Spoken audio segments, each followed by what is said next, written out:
mini maple turkey burgers. I have 1 pound of ground turkey breast in this bowl, and to it we're going to add half of a red pepper, and we're going to finely chop it. So let's just chop it up.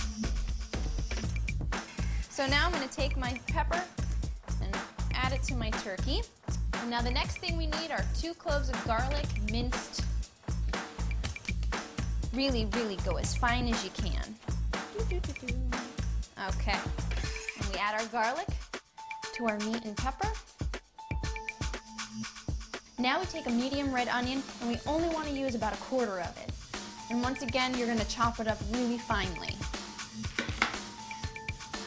I just bring my knife over it and just get it as fine as I can.